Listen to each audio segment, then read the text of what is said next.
one of the main issues is now the control of information is coming from the eastern part of Ukraine. And what is really concerning is that the new ministry used to be responsible for the press service of the National Guard. And there is a mix of military affairs and information. And for me, it's very, very dangerous because there is a risk. The risk is there, absolutely. But what I always feel in Ukraine that the laws are not working. So, for instance, the Minister of Defense can issue some order and nobody cares.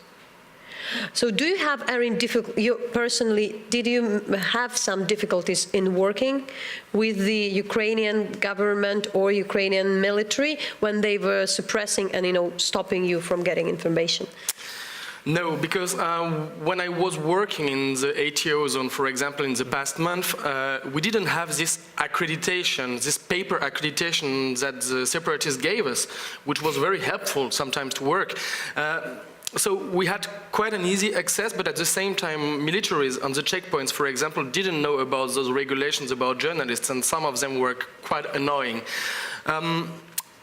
What is more concerning for me now is that if a ministry decides to rule how journalists, Ukrainians and foreigners, will go inside the ATO zone, there is a risk that Eastern Ukraine becomes a black hole of information, because now the interest of Western media is slightly decreasing after 1 year of Maidan, Crimea, war in Eastern Ukraine. What you're referring to is that there is this new regulation announced by, I believe it was the Ministry of Defense or the Armed Forces of Ukraine, saying that in the future, journalists, both Ukrainian and foreigners, would have to be escorted to go to the ATO, both Ukrainian and other sides, be approved, be registered, and essentially what they seem to want were guided tours where you would only see what they were showing, which... So this regulation has been cancelled, has been revoked, obviously, but the fact that this ministry still exists makes there is a pressure for the coming month.